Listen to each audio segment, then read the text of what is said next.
Hello दोस्तों, कैसे हो आप सभी। स्वागत है आपका अपने यूट्यूब चैनल पर। तो जैसे कि आपको पता होगा कि जो नवीन सर की नई फाउंडेशन बैच आए हैं जिसका नाम नायक सीरीज़ है, और वो सबसे पहले इसमें पॉलिटी करवा रहे हैं, तो उसका हम रिवीजन कर रहे हैं। और उनकी जो हैंड रिटन नोट्स की पीडीएफ है ये आपको हमारे टेलीग्राम चैनल पर मिल जाएगी, और ये आप पीडीएफ देख सकते हैं। ये पीडीएफ आपको मिलेगी और ये आपको हमारे टेलीग्राम चैनल पर मिल जाएगी। वहाँ से आप इसे डाउनलोड कर सकते हैं बिल्कुल फ्री में, और टेलीग्राम चैनल का लिंक आपको डिस्क्रिप्शन में मिल जाएगा। तो चलिए शुरू करते हैं अपनी आज की वीडियो को। तो इसमें आज उन्होंने संविधान के बारे में बताया। तो संविधान दो प्रकार के होते हैं, एक लिखित संविधान और एक अलिखित संविधान। जो लिखित संविधान में जो लिखित अंश होता है वो ज़्यादा होता है, और जो अलिखित अंश होता है उसका वो कम होता है। लिखित संविधान निर्मित होता है, और जो लिखित संविधान होता है उसको लागू करने की तारीख होती है। और ये एकात्मक, संघात्मक और अर्ध संघात्मक सरकार और संविधान हो सकता है जो लिखित संविधान होता है वो। और इसमें न्यायपालिका होती है, वो सबसे शक्तिशाली होती है। वही दूसरी तरफ आता है लिखित संविधान। इसमें जो है लिखित अंश होता है वो ज़्यादा होता है, और जो लिखित अंश होता है वो कम होता है। और ये संविधान विकसित संविधान होता है, और इसे लागू करने की कोई भी तारीख नहीं होती है। ये एकात्मक सरकार होती है इसमें, और विधायिका इसमें शक्तिशाली होती है। संविधान देश की राज्य व्यवस्था को तय करता है।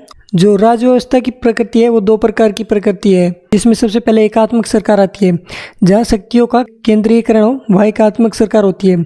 इसमें सिर्फ एक सरकार शक्तियों का प्रयोग करती है। इसका उदाहरण है ब्रिटेन, फ्रांस और जापान। जहाँ कम क्षेत्रफल हो और कम जनसंख्या हो वहाँ एकात्मक सरकार होती है, और इनके जो निर्णय होते हैं वो तेज़ी से लिए जाते हैं, और इनमें जो खर्चा होता है वो भी कम होता है इन सरकारों में। दूसरा आता है आपका संघात्मक संविधान, ये संघात्मक सरकार।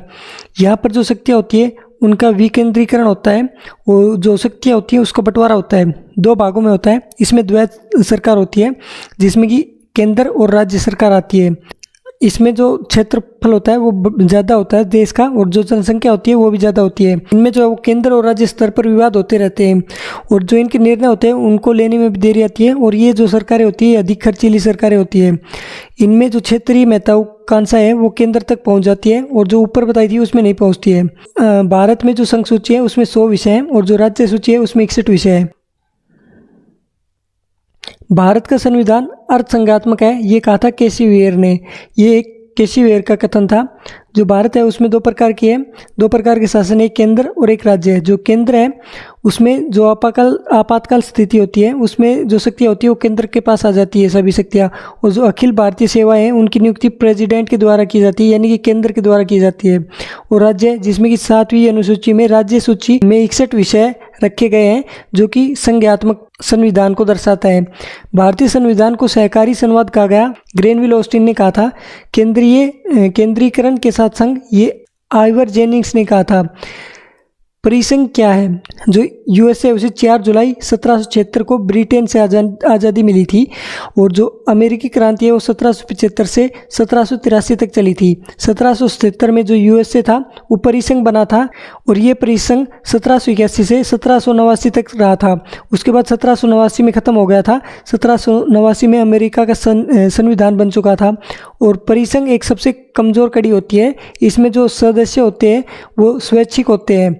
दूसरा आता है आपका संघ, जिसे कि फेडरेशन कहते हैं। इसका उदाहरण है USSR, union of Soviet socialist Republic. इसमें जो रूसी क्रांति हुई थी वो 1917 में हुई थी।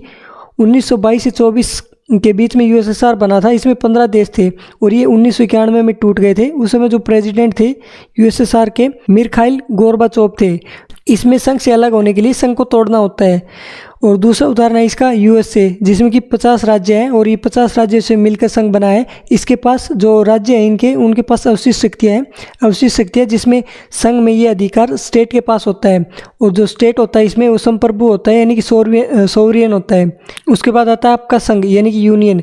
तो 1773 और 1757 तक भारत में ईस्ट इंडिया कंपनी का शासन था। उसके बाद 1857 की क्रांति हुई थी, जिसके बाद 1858 से 1947 तक क्राउन का शासन रहा।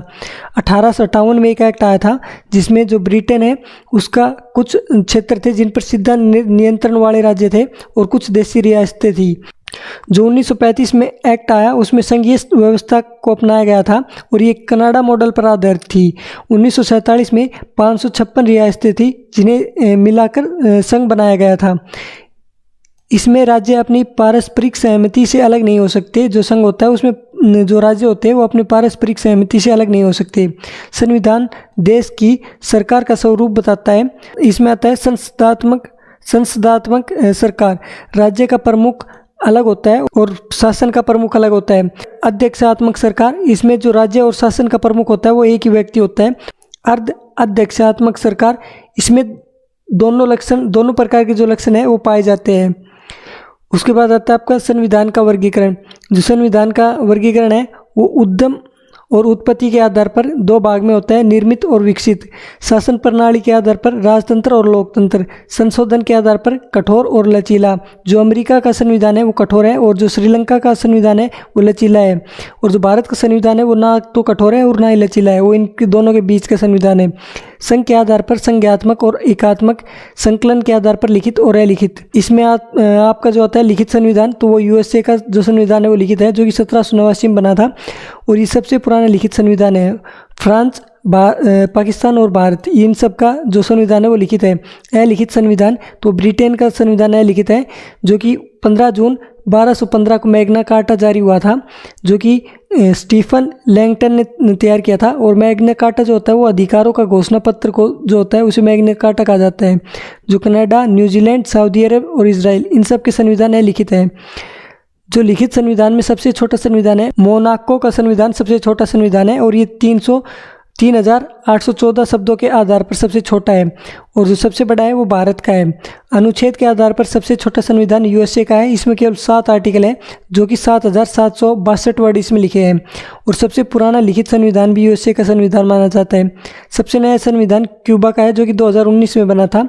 एशिया का सबसे पुराना संविधान जापान का है, जो 1889 में बना था। जो जापान का जो संविधान है उसे मिजी संविधान कहा जाता है। भारत संविधान के जनक भीमराव अंबेडकर को माना जाता है और जो संविधान लिखा था वो प्रेम बिहारी नारायण रायजादा ने लिखा था और ये इंग्लिश भाषा में लिखा था। इन्होंने हर पेज पर अपना नाम लिखा था।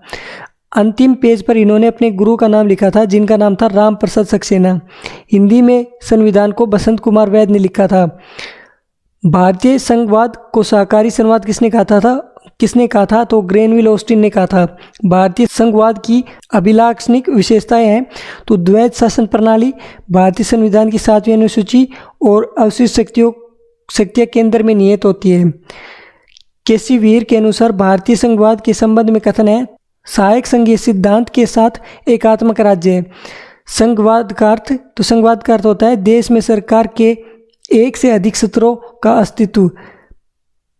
भारतीय संविधान में सरकार का अर्थ संघीय रूप तो वो कैनेडियन संविधान से लिया गया है।